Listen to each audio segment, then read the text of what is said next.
Welcome back जी नाज़रीन तव्हां मटियारी जे senior रांदीगरनि जूं ॻाल्हियूं ॿुधियूं। हिन वक़्तु असां राब्तो कया मटियारी जे समाजी अॻुवान ऐं सियासी ऐं कानूनदाननि खां, ऐं असां कोशिशि कंदासीं मटियारी डिप्टी कमिश्नर सैयद जवाद मुज़फ़र सां बि राब्तो करूं। हुन खां पुछूं था त मटियारी ज़िले समेत या मटियारी ज़िले हेडक्वाटर में किथे बि नौजवाननि लाइ क्रिकेट ग्राउंड या प्ले ग्राउंड न आहे। इन हवाले सां आवाज़ था पंहिंजा वीचार कहिड़ी रीति वञनि, अचो उन्हनि खां पुछूं। अर्ज़ु इहो त जे अॼु खां 20 साल पोइ हिते असीं वेंदासीं त असीं ॾिसंदासीं त तमामु घणा ग्राउंड हूंदा हुआ डिस्ट्रिक्ट मटियारी में। ऐं असां पाण क्रिकेट खेॾंदा हुआसीं, प्राइवेट ग्राउंड हूंदा हुआ, सरकारी ग्राउंड हूंदा हुआ। ऐं उन खां पोइ आहिस्ते आहिस्ते हिकिड़ो त कब्ज़ा माफ़िया अची वई, जेका सरकारी ग्राउंडुनि ते उन्हनि कब्ज़ा करणु शुरू कया। ऐं जेके बि सरकारी ग्राउंड हुआ उन ते कब्ज़ा थी विया। जेके खिलाड़ी वीचारा नौजवान छोकिरा उहे त कुझु करे न, असीं पाण ई कुझु करे न सघियासीं उन्हनि जे ख़िलाफ़ु, सभिनि ते कब्ज़ा थी विया। प्राइवेट ग्राउंड त हुअं ई प्राइवेट, उन्हनि जा पंहिंजा प्लाट हुआ, उन्हनि पंहिंजे यूज़ में आणे छॾिया आहिनि।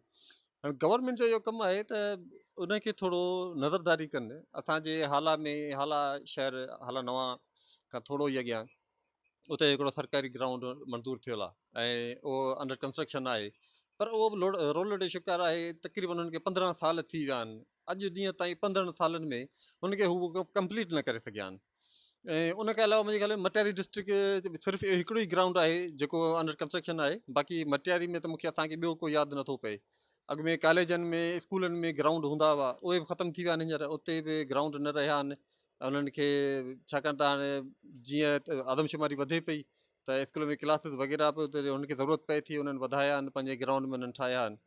त हाणे गवर्नमेंट खे असीं इन हवाले सां अपील कंदासीं त उहो महिरबानी करे असांजे यंग जेके न्यू जनरेशन अचे पई उन्हनि खे ग्राउंड प्रोवाइड कनि त हुननि जी एक्टिविटीज़ थींदे, त हू जेके नशे में अची विया आहिनि उहे नशे जी आदतुनि खां बचनि, निकिरी कुझु फिज़िकल एक्टिविटी में अचनि त उन सां वधीक उन जी माहौल बि बहितरु थींदो ऐं हिकिड़ो मेडिकल हिसाब सां बि उन्हनि खे तमामु हिकिड़ो बहितरु फ़ाइदो पवंदो। गवर्नमेंट हिते वधी रहियल आहे साईं मुराद अली शाह जन खे, ऐं असां पंहिंजी पीपी जी क़यादत खे सॼी साईं बलवाल भुटो दरदारी साहिब जन खे सभिनि खे उन्हनि खे अर्ज़ु कंदासीं त उन नज़रदारी करे असांखे मटियारी डिस्ट्रिक्ट में कम से कम असांखे हर तहलके में 2 ग्राउंड मुहैया कनि, त जीअं असांजा जेके यंग जनरेशन अचनि पिया उहे वरी अची पंहिंजो कुझु जेको जिते शौक़ीन आहे, क्रिकेट जो हुजे, फुटबॉल जो हुजे, वॉलीबॉल जो हुजे, उन्हनि खे प्रोवाइड कनि, उन्हनि खे बजट मुहैया कनि ऐं उन्हनि खे हिकिड़ो कोचिंग सेंटर ॾियनि। त जीअं जेके अॻियां हली असांजो रांदीगर PSL में जेके नयूं क्रिकेट थीनि थियूं, उन PSL में असांजा बि क्रिकेटर अची सघनि। असीं बि उन्हनि खे ॾिसूं त असांजे शहर जा, असांजे डिस्ट्रिक्ट जा छोकिरा PSL में खेॾनि पिया, असीं बि टिकेटूं वठी उन्हनि जूं के मैचूं ॾिसणु वञूं, उनखे ॾिसण लाइ वञूं। सो उन लाइ तव्हां इहो ॾाढो सुठो हिकिड़ो इशू खयों आहे त छोकिरनि लाइ, यंग जनरेशन लाइ तव्हां उन लाइ क्रिकेट जे ग्राउंड लाइ उथिया आहियो ऐं अलाह साईं तव्हांखे कामयाबु कंदो इनशाअल्लाह। त हिन तव्हांजे चैनल जे तरफ़ सां मुंहिंजे ख़्याल में असांजो आवाज़ु उन्हनि ताईं पहुचंदो त इन आवाज़ खे मद्देनज़र रखी करे असांखे ग्राउंड मुहैया थींदा। सर, असांजो चवणु आहे त मटियारी ज़िलो असांखे त लॻे थो जीअं निंदिकड़ो थी वियो आहे, ईअं ई थी वियो आहे। असां वटि हिते गैस राइल्टियूं अचनि थियूं, असांजा रोड रस्ता तबाह आहिनि। असां वटि गवर्नमेंट ज़िले जी लेवल ते, तव्हांजी ॻाल्हि सही आहे, त न पार्क आहे, न स्पोर्ट ग्राउंड आहे। हिकिड़ी लाइब्रेरी आहे डिस्ट्रिक्ट मटियारी में, उहा बाईपास जे परियां आहे, कंहिं न कम जी। छोकिरा अंदरि आहिनि ऐं ॿियो बि जेके बि असांजा तिलका आहिनि उन्हनि में बि किथे बि न पार्क आहे, न का अहिड़ी का गवर्नमेंट जी फैसिलिटी आहे त किथे वञी छोकिरा को पार्क ते वेहनि या स्पोर्ट्स खेॾनि। ऐं ॾींहों ॾींहुं असांजो जेको रेशो आहे न इन्हनि शयुनि न हुजण जे करे हू निगेटिव पिया वञनि। मिसाल तौरु नशे में इन्वॉल्व थींदा पिया वञनि। ऐं असां इनशाला कोशिशि कंदासीं, तव्हां बि असांजो साथ ॾियो त गवर्नमेंट हिते जेका असां स्पोर्ट्स ग्राउंड बि हिते अची सघनि ऐं लाइब्रेरियूं बि खुलियूं सघनि ऐं रोड रस्ता बि ठही सघनि। असां वटि हिते माना स्पोर्ट्स ग्राउंड न हुजण जे करे असांजा जेके स्टूडेंट तबिको आहे या यंग जेका बि असांजी नौजवान नसुल आहे, उहा हमेशह अक्सर करे निगेटिव पॉइंट वञे पई। मिसाल तौरु मंशात ॾे ॾींहों ॾींहुं वधंदी पई वञे ऐं जेके रोल एक्टिविटियूं जेके बि आहिनि उन में पोइ मवाली थियण खां पोइ चोर बि थियो वञे, माण्हू ॾुआरी बि थियो वञे। इन्हनि खे कंट्रोल करण जे लाइ असां गवर्नमेंट खे रिक्वेस्ट कंदासीं त हिते असांखे स्पोर्ट्स ग्राउंड ॾिनो वञे, पार्क ॾिना वञनि ऐं मटियारी ज़िले ते नज़रसानी कई वञे। अलॻि कंहिं दौर में त हाई स्कूल में बि ग्राउंड हूंदो हो, असीं कॾहिं नंढा हूंदा हुआसीं। मटियारी कॉलेज जो बि ग्राउंड हो, होॾां टेक्निकल कॉलेज में बि ग्राउंड हो, पर मुंहिंजे ख़्याल में त 2005 में पंहिंजो ज़िलो थियो आहे, 2023 पई हले, पर मटियारी सिटीअ में को अहिड़ो सरकारी तौर ते को ग्राउंड कोन्हे जिते ॿार पंहिंजे टैलेंट खे ज़ाहिर करे ॾेखारीनि। हालांकि अगरि ॾिठो वञे त हितां खां ई छोकिरा उभरंदा जेके अॻिते हली वरी को जीअं पाकिस्तान सुपर लीग पई थिए उन में वञनि या छा, हितां थी हाला या हैदराबाद मां सभु गॾिजी निकिरनि, पर हिते ग्राउंड ई कोन्हे। हालति इहा आहे त मोबाइलनि ते पबजी गेमूं या जेके ख़ुदकुशियुनि जो बि बाइस बि बणिजनि या वीडियो गेमूं, इन्हनि ते माण्हुनि जो इलाही अची वियो आहे। अगरि शहर में जेको असांजो हेडक्वाटर बि आहे मटियारी ज़िले जो, अगरि सिटीअ में को सुठो ग्राउंड हुजे त इलाही बहितरीनु टैलेंटेड छोकिरा रांदि जे हवाले सां ॿाहिरि निकिरी सघनि था ऐं मुआशिरे में बि बहितरी ईंदी। हिते माण्हुनि खे पंध करण लाइ को सवले नमूने जो को पार्क कोन्हे, न को बहितरीनु ग्राउंड आहे।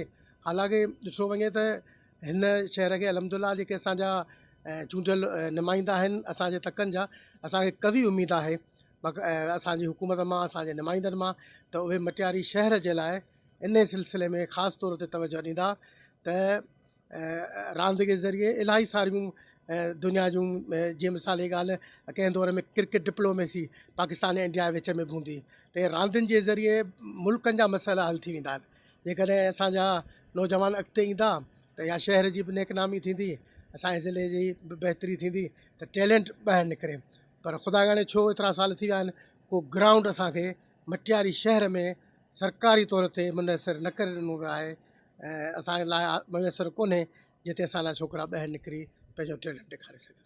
जी नाज़रीन, तव्हां मटियारी ज़िले जे सान्यावदनि कानूनदाननि ऐं रांदीगरनि जूं ॻाल्हियूं ॿुधो। हिन वक़्तु असां राब्तो कयो आहे मटियारी जे डिप्टी कमिश्नर से जवाद मुज़फ़र खां। डिप्टी कमिश्नर साहिब खां पुछूं था त मटियारी ज़िले समेत या ज़िले हेडक्वाटर में या जेके स्कूल आहिनि उते न प्ले ग्राउंड आहे, न ई शागिर्दनि लाइ को ग्राउंड आहे।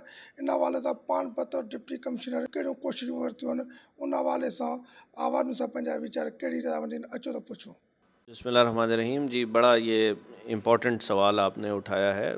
इसमें देखें, हमें जो हमारे हाइब्स हैं उसमें मिनिस्टर रेवेन्यू साहब भी हैं, कमिश्नर साहब भी हैं, उन्होंने इस इलाके के हवाले से ये चीज़ हमें वाज़ेह की है कि लोगों को खेल के मौक़े ज़्यादा मैसर किए जाएँ। अच्छा, इसमें हमारे पास यहाँ पर हाल में एक स्पोर्ट्स जिम्नेज़ियम है जो एक छोटी सी वहाँ पे कोई प्रॉब्लम थी इंक्रोचमेंट की, उसकी वजह से वो रुका हुआ था। अभी हमने एसी साहब को ये हदायत की है कि वो फ़ौरन उस पर एक्शन लिया जाए, बल्कि उन्होंने एक्शन ले भी लिया है और अनकरीब हम वो हाला स्पोर्ट्स जो जिम्नेज़ियम है वो लोगों के लिए खोल देंगे ताकि वहाँ पे बच्चे आएँ और वहाँ स्पोर्ट्स की जो जितनी एक्टिविटीज़ हैं उसमें हिस्सा लें। एक तो ये है। दूसरा ये है कि मटियारी में भी मैंने देखा है कि एज सच कोई हमारे पास ग्राउंड्स नहीं है जहाँ पे बच्चे आएँ, खेलें, कूदें। इतना टैलेंट है यहाँ पर, इंशाल्लाह उसमें भी हमारा जो स्पोर्ट्स के यहाँ पे डिपार्टमेंट है उसको मैंने मीटिंग उस पर की भी है और उनसे कहा है कि जी आप देखें कौन सी पर्टिनेंट ऐसी जगह हो जहाँ पर हम ये ग्राउंड्स या जिम्नेजियम वगैरह बना सकें ताकि हम इस पे प्रपोज़ल बनाएं। मैंने इस पे एसी को भी कहा है और इंशाल्लाह जल्द हमें कोई ना कोई इस पे इंफॉर्मेशन आती है तो हम इस पे अपनी वर्किंग स्टार्ट करेंगे। इसमें देखें, एक तो ये था कि ये फ्लड की वजह से ना हमारा फोकस बहुत ज़्यादा उस पे रहा था और लोग भी काफ़ी परेशान थे इन चीज़ों में। बहुत सारे अपने घरों में भी नहीं थे, मुख्तलिफ स्कूल्स में जो है उन्होंने रिहाइश ली हुई थी, बहुत कैंप्स थे। लेकिन अब चूँकि लोग माशाल्लाह वापस भी चले गए हैं तो अब से इंशाल्लाह हम ये शेड्यूल बनाएंगे कि इसमें स्पोर्ट्स की भी एक्टिविटीज़ हों और हम तो प्राइवेट लोगों को भी यही इनकरेज करते हैं। जैसे अभी ईद पे एक कुश्ती का एक यहाँ का जो कल्चरल मुलाकड़ा है वो भी हुआ, तो उसमें भी हम गए। तो इस तरह की जो एक्टिविटीज़ हैं हमारी एडमिनिस्ट्रेशन की तरफ से इंशाल्लाह फुल उसको सपोर्ट होगी। जी नाज़रीन, तव्हां मटियारी ज़िले जे सियासी, समाजी, कानूनदाननि ऐं सीनियर रांदीगरनि ऐं नौजवान क्रिकेटरनि जूं ॻाल्हियूं ॿुधियूं। हुननि जो इहो ई चवणो त मटियारी ज़िले हेडक्वाटर शहर में क्रिकेट ग्राउंड न हुजण जे करे वॾे में वॾो सबबु इहो आहे त हिते जे नौजवाननि जो टैलेंट ज़ाया थी वियो आहे। ऐं उन्हनि जो इहो वधीक चवणु हो हीअ जेके PSL में नौजवाननि जूं टेस्टूं थियूं आहिनि इन में इहो सबबु आहे त हिते क्रिकेट ग्राउंड न हुजण जे करे हिते जा नौजवान PSL जेके टेस्टूं आहिनि उन में शामिलु न थी सघिया आहिनि। ऐं इहो तव्हांखे ॿुधायां त उन्हनि इहो वधीक चयो त हिते जी जेका कब्ज़ा माफ़िया आहे, हे जेके क्रिकेट जा ग्राउंड हुआ या जेके खॾूं हुयूं उन्हनि ते हिते कब्ज़ा माफ़िया कब्ज़ो करे छॾियो आहे। असां जॾहिं डिप्टी कमिश्नर मटियार जवाद मुज़फ़र खां क्रिकेट जे ग्राउंड बाबति मालूमात वरिती त हुन जो इहो चवणो त असांखे सूबाई वज़ीर रेवेन्यू ऐं कमिश्नर हैदराबाद जे तरफ़ां सख़्तु हिदायतूं मिलियूं आहिनि त नौजवाननि जे ऐं शागिर्दनि लाइ रांदियुनि जा मौक़ा फ़राहम कया वञनि। इंशाअल्लाह वरी कंहिं नए इशू सां गॾु हाज़िर थींदासूं। तेसिताणी पंहिंजे मेज़बान अब्दुल गफ़ूर मल्ला खे ॾींदा इजाज़त। अल्लाह वाही।